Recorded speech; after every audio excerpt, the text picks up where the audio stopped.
राजस्थान के एक छोटे से गांव में अर्जुन नाम का एक गरीब लेकिन सच्चा भक्त रहता था।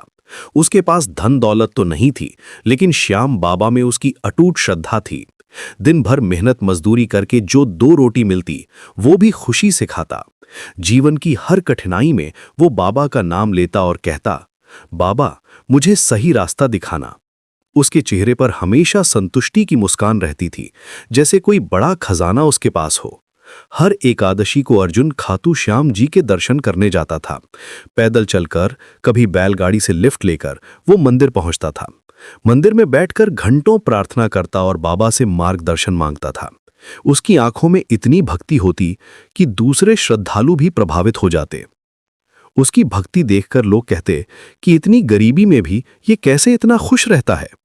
अर्जुन कहता, बाबा का प्यार मिला है, और क्या चाहिए। एक दिन गांव में एक बूढ़े संत आए। उनके चेहरे पर दिव्यता की चमक थी और आंखों में अनुभव की गहराई। लोग कहते थे कि वे बाबा के आशीर्वाद से भरे हुए हैं। अर्जुन ने बिना कुछ सोचे उनकी सेवा शुरू कर दी। पानी लाना, खाना खिलाना, पैर दबाना, सब कुछ पूरे मन से करता था।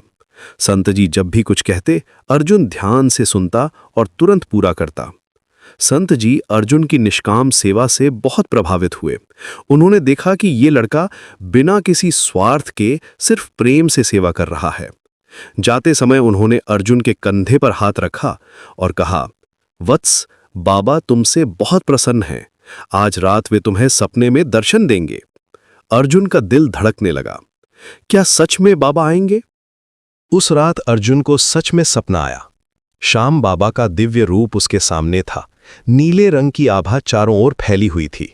मुकुट पर मोर पंख चमक रहे थे और चेहरे पर करुणा की मुस्कान थी।